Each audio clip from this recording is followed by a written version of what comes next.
Bonsoir, bienvenue dans ce nouvel épisode des voisins de l'horreur en mode chill ASMR.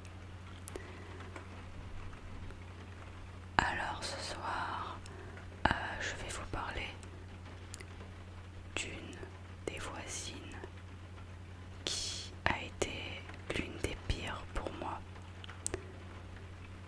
Et quand je dis ça, c'est vraiment, je le dis vraiment, c'est sérieux. Parce que ça a été vraiment l'une des plus insupportables que j'ai eues de toute ma vie. Voilà. J'ai eu des moments où j'ai eu littéralement envie de la tuer. Vraiment.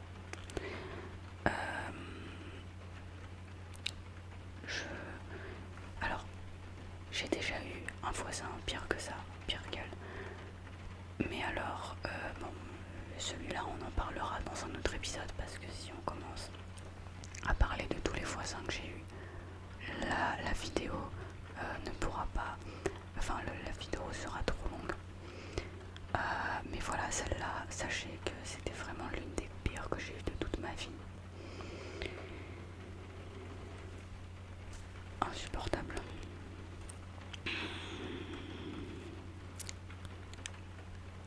Donc pour remettre le contexte en mode chill,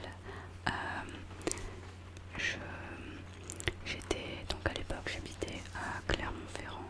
J'étais dans une résidence étudiante,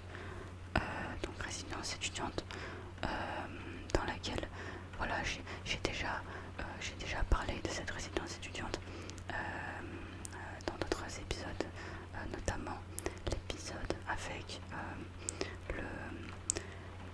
les voisins crasseux, ainsi que l'épisode avec le voisin harceleur. Donc là, j'étais pas exactement dans le même appartement, j'étais dans un autre appartement, mais j'étais dans la même résidence. Voilà. J'avais changé d'étage entre temps. Et vous allez comprendre pourquoi dans cette vidéo. Alors, c'est arrivé déjà durant le confinement. Donc déjà, là, il y a un gros problème. Enfin, il y a un gros problème. C'est pas qu'il y a un gros problème. Ce que je veux dire par là, c'est que déjà, rien que le fait d'être en confinement, en soi, c'était un problème.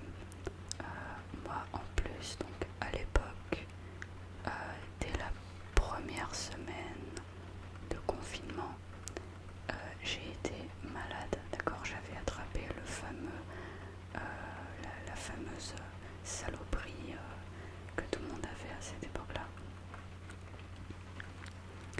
Et j'avais en plus des symptômes respiratoires. Et je voyais que voilà, il y avait en fait je recevais des photos de mes proches qui m'envoyaient des photos de camions réfrigérés avec les gens qu'on mettait dedans, voilà, parce qu'il n'y avait plus de place à la morgue. Et certains qui me disaient ne va surtout pas à l'hôpital parce que tu vas être traumatisé si tu vas là-bas. Donc voilà, essaye de compter ta respiration. Et si ta respiration ne dépasse pas un certain seuil, ça veut dire que tu peux rester chez toi tranquille. Donc moi j'étais déjà de base en détresse dans ma tête à ce moment-là. Et en plus j'étais seule. Et en plus c'était pendant mes études. Et en plus le contexte était vachement angoissant parce que c'était pendant le premier confinement. Donc c'était vraiment voilà au mois de mars. Et voilà, et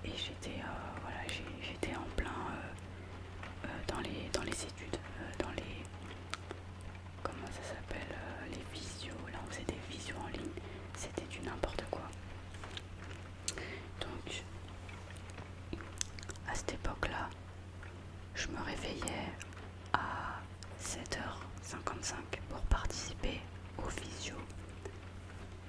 Et j'ai arrêté la visio vers environ 12h30 parce que les cours ils duraient longtemps. Et ensuite, je reprenais à 13h30, 14h. Et les cours terminaient vers 17h30, 18h. Des fois ça reniait un petit peu, voilà, ça durait vraiment très longtemps. Et donc, vers, je dirais, aller aux alentours, si mes souvenirs sont exacts, aux alentours de 20h30, 21h, j'avais ma voisine, d'accord.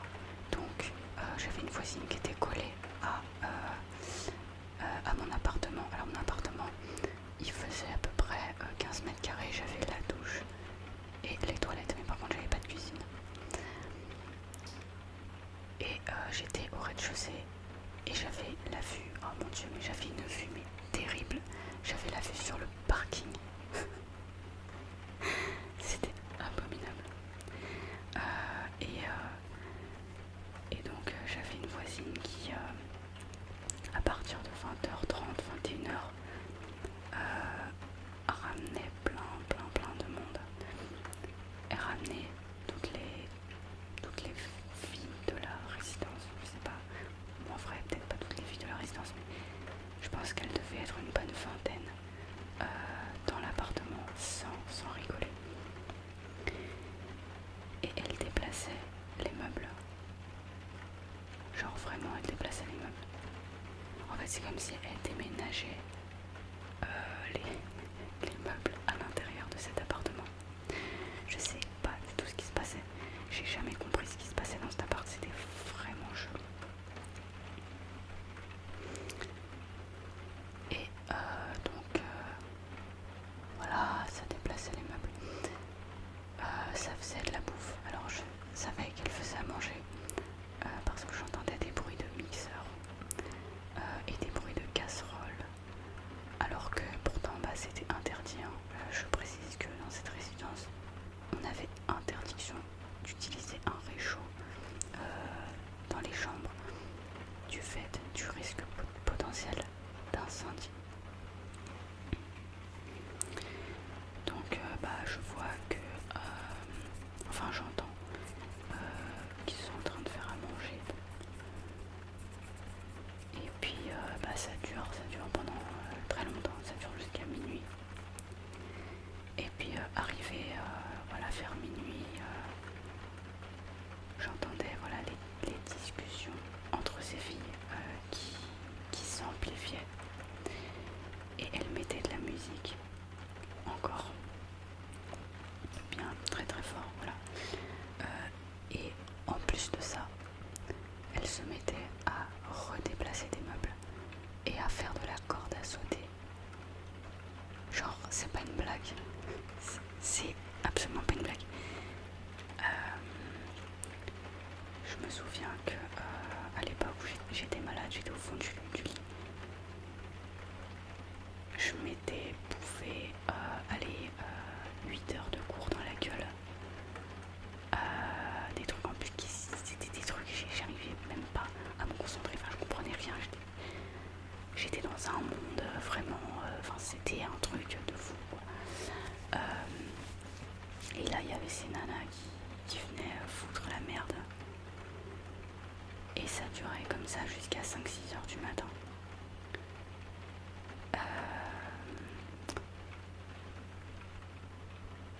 Dans mes souvenirs, elle tapait sur les murs. En fait, c'est pas qu'elle, en fait, elle tapait pas directement sur les murs. En fait, elle tapait de manière, de manière cyclique. Elle tapait sur un meuble qui tapait sur un mur. En fait, je me suis même demandé si elle faisait pas une partouze géante. C'était vraiment bizarre. Et ça, la première fois que c'est arrivé, j'ai pas vraiment réagi parce que j'étais super malade.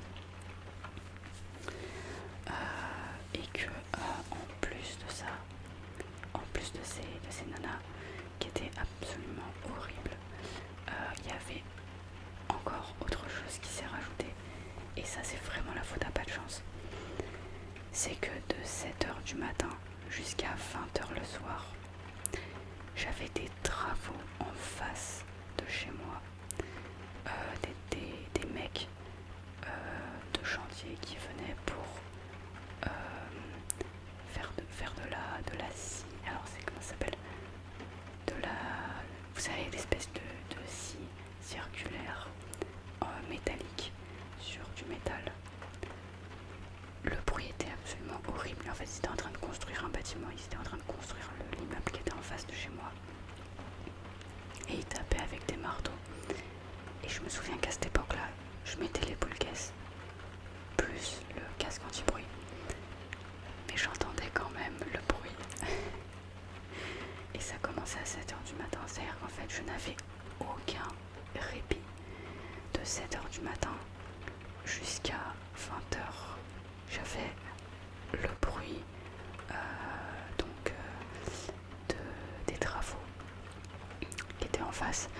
Et ensuite, s'enchaîner à 20h30, 21h, jusqu'à environ 5-6h du matin, la nana qui faisait son boucan, qui faisait sa fête tous les soirs, toutes les nuits. Donc en fait, moi je dormais très très mal, je dormais environ 1h30 par nuit, et en plus mes symptômes que j'avais s'amplifiaient à cause de tout ça, parce que je n'arrivais pas à dormir. Et que là pour le coup, les murs ils étaient, alors je veux dire, c'était pas hyper bien insonorisé. Après je peux pas dire que c'était en carton non plus, mais voilà, c'était pas bien insonorisé. Surtout quand on a affaire à une voisine qui ne respecte rien et qui fait de la corde à sauter à 4h du matin.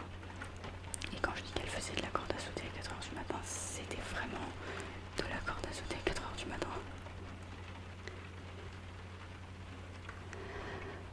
J'ai vraiment eu envie de la défoncer. Vraiment. Donc, ce qui s'est passé, c'est que au bout du deuxième jour, parce que j'étais vraiment en PLS, j'ai vu que les bruits continuaient. Parce qu'en fait, elle avait recommencé. Donc, je suis allée la voir et je lui ai dit, écoute, là, c'est pas possible en fait. Je l'ai vu. Il était quoi, 1h ou 2h du matin. Je lui ai dit, hier, il y avait du bruit. J'ai rien dit. Là, c'est la deuxième fois. Je suis fatiguée. Je vais crever là. Je vais crever en fait. Donc voilà.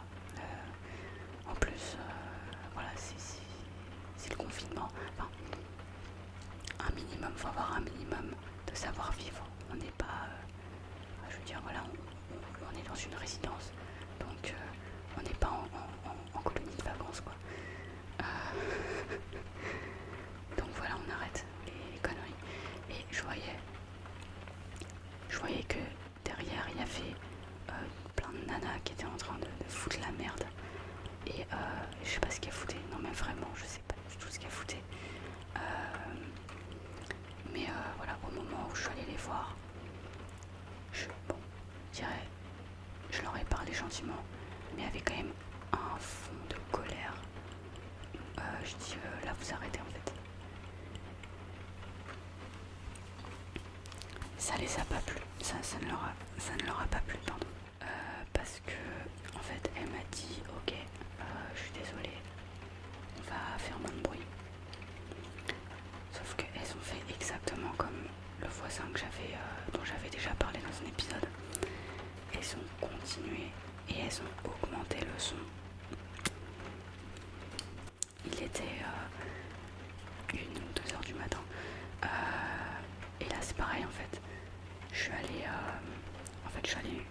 me recoucher. Elles ont un petit peu arrêté le bruit. Et puis elles ont recommencé en fait en augmentant le son. Voilà. 10 minutes après.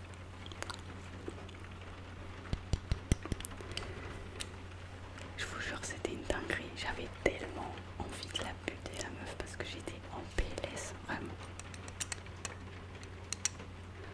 Donc du coup, je suis allée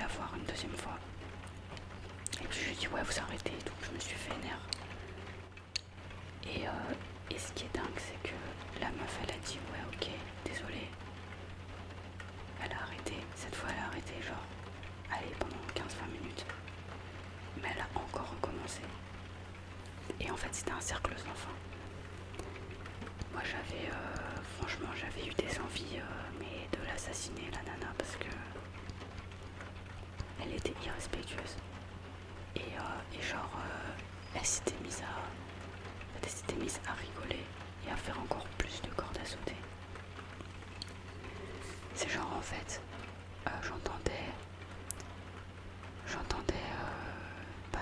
je les entendais en train de sauter par terre à intervalles réguliers. Pour moi, elle faisait de la corde à sauter, c'est sûr. Mais en fait, ce qui est le plus dingue là-dedans, c'est que on est quand même dans une résidence étudiante, on est censé étudier. Et il y a des gens qui se permettent ce genre de dinguerie tous les soirs. Et ça a duré très longtemps, ça a duré pendant 1 mois, cette merde. Et moi j'ai vraiment cru que j'allais devenir dingue, j'ai cru que j'allais devenir frappadingue parce que tous les soirs j'allais les voir et ça changeait rien. Donc ce que j'ai fait, c'est que à l'époque, j'avais appelé le veilleur de nuit parce que pour une résidence étudiante, je pense pas qu'on puisse appeler la police. Donc j'ai appelé le veilleur de nuit et c'était exactement la même dinguerie, c'est-à-dire que le mec il disait ouais arrêtez, c'est abusé, nanana. En fait ça changeait rien. Les meufs elles étaient en mode ouais désolé, ouais on est désolé, ouais c'est vrai on abuse, etc. Mais bon.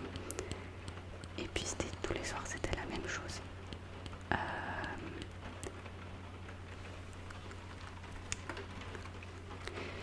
Et je voyais qu'en fait ça changeait rien du tout. Et quand après le veilleur de nuit revenait vers moi, il me disait ouais t'inquiète, c'est bon, elles ont compris, j'ai discuté avec. Sauf qu'en fait elle recommençait. Genre elle s'arrêtait 1 heure et elle recommençait 1 heure après. C'était une dinguerie. Donc finalement j'ai vraiment cru que j'allais j'ai cru que j'allais les tuer. Donc pour éviter que ça arrive, parce que j'étais vraiment très malade, très très très malade, et que en plus de ça il y avait les travaux d'en face qui faisaient que je dormais pas la nuit, je dormais 2 heures, même pas 1h30. J'ai fini par déménager au bout de 1 mois. En fait, ce qui est le plus dingue là-dedans, c'est que c'est moi qui subis, mais c'est moi qui déménage. Ça n'a aucun sens.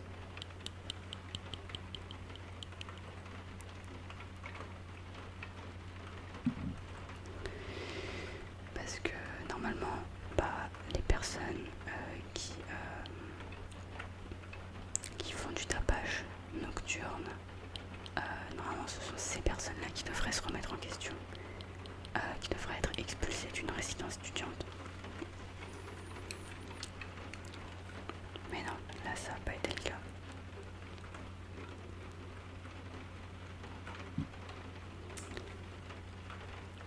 Donc ce qui a été cool, c'est que j'ai demandé à changer d'appartement, de chambre à la direction.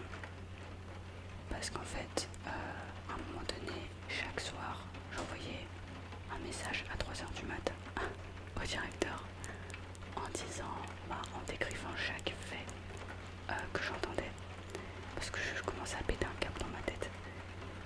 Et au bout d'un moment, j'ai fini par envoyer pareil un message en pleine nuit en disant voilà, est-ce que vous avez un autre appartement à me proposer, parce que moi je peux pas rester avec cette nana là, c'est pas possible.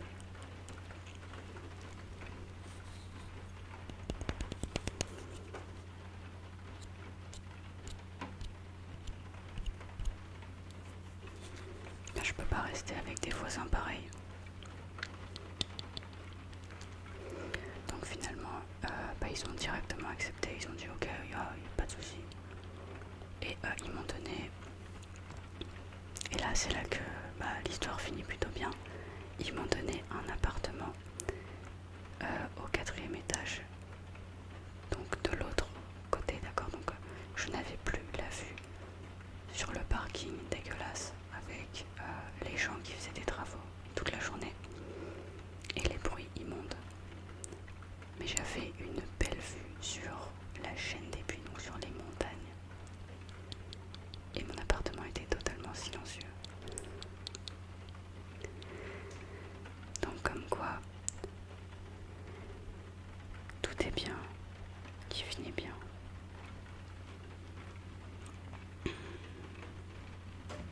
Mais voilà, il a fallu que je vive pendant un mois dans la souffrance, un mois dans la douleur, à subir le tapage nocturne, à subir cette souffrance. Parce qu'en plus de ça, il y avait aussi le tapage diurne des mecs de chantier qui faisaient des travaux en face. Et c'était vraiment abominable. Mais finalement, à la fin, j'ai pu changer d'appartement. Et je me souviens que quand j'ai changé d'appartement, en fait je me sentais tellement bien de quitter, quitter cette chambre, que instantanément j'ai senti mes symptômes diminuer. Parce que à ce moment-là, je pouvais enfin faire mes nuits. Je pouvais enfin dormir. Et ça a été un repos, mais absolu.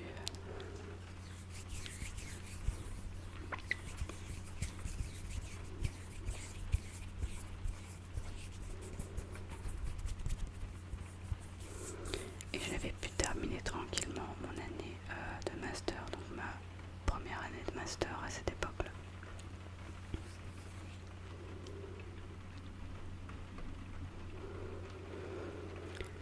Voilà, un épisode des voisins de l'horreur, un épisode de ma vie.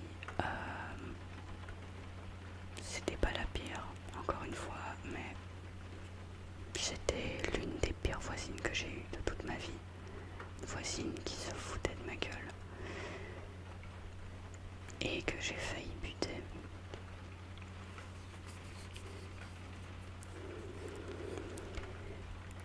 Voilà, c'est tout pour cette vidéo. Donc si vous aussi vous avez vécu, eu des expériences similaires, n'hésitez pas à les mettre en commentaire. Je serais ravie ravie, pas dire, je ne suis pas ravie du malheur des autres, mais je me sentirais moins seule en voyant